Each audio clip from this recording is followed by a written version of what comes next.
Welcome to a yoga moment with Musalon. My name is Laura.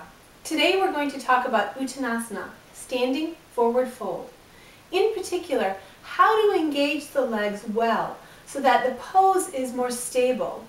When you do this pose, the tendency is to lean back as you forward fold to counterbalance the body. Actually, you want to really engage the legs very strongly so that they stay in place as you fold forward. Now, when I say engage, what I'm talking about is actually contracting the muscles just a little bit. When you contract the muscles in the legs, they work for you. They create more stability in your body, and they create a better alignment for the energy flow through your legs. So your legs become like cement columns underneath you, very supportive, so that you don't even feel like you're tipping forward as you fold into the pose without having to take your weight back into your heels. So we're going to look at two different ways to learn how to engage the legs more effectively. The first way uses a block. So if you have a block, grab it. And you're going to take it between your inner thighs. Now, I know your attention goes right to your inner thighs now. Take it down, back down to the floor to your feet.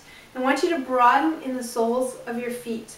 If you lift your toes up, find the inner edge of the ball of the big toe and just root that down into the floor. Broaden across the balls of the feet, lengthening your toes. And just snuggle those feet down. You feel they're really well engaged now. And then draw up. Feel it's like your muscles are drawing up toward your body, particularly up through the inner thighs. The block there really helps you feel, are the inner thighs doing anything? Can you feel a contraction in the inner thighs? And if they are they doing it equally? You might find you want to draw the tailbone under here. That's fine too. Lift and broaden across your heart. Now feel the strength in your legs. Can you feel that stability you've created? You've gotten these lovely columns now, cement columns underneath you that support you. And go ahead and just come forward a little bit and just feel the difference in your Uttanasana, how much stronger you are. Good. Now for our second variation, we're going to use the wall. And the wall is going to help us in two different ways. The first way it's going to help us is it's going to tell us how far we're tipping back into our heels as we move into the pose. And then you can use that as a gauge as you learn more and more how to use your legs effectively. As they get stronger, you'll be able to get closer to the wall without bumping into the wall. The second way we're going to use the wall, I'll show you in a moment. So first of all, get yourself about 4 to 6 inches away from the wall. And then do what we just did. Snuggle your feet into the floor so you're broadening across the balls of the feet. Engaging the legs, pretend that that block is between the inner thighs again. Get long through the body, open and broad across the heart. And then go ahead and fold forward into your Uttanasana. Keep the legs really strong as you bring your hands down. If you can come down easily without touching the wall with your sit bones, come back up. Take the feet a little bit closer to the wall and come forward again.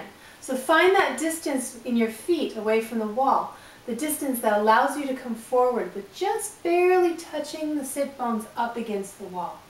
And then take it down. Now once you're down, this is the second way we're going to use the wall. And you're going to step your heels back to the wall. This is always an interesting experience if you're not used to actually having your weight right over your feet.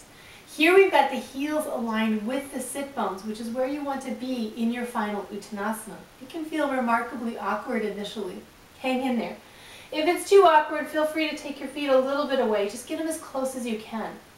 The benefit of having them up against the wall is you can really extend the legs strongly and ground to the back of your legs.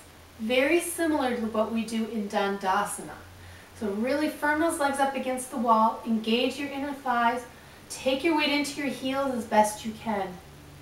This is the work you want to have in your legs when you're doing Uttanasana.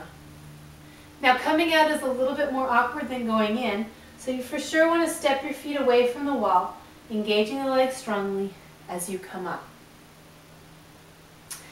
I hope you've enjoyed today's yoga moment and it helps you enjoy your Uttanasana even more. Thank you for joining me and have a great day.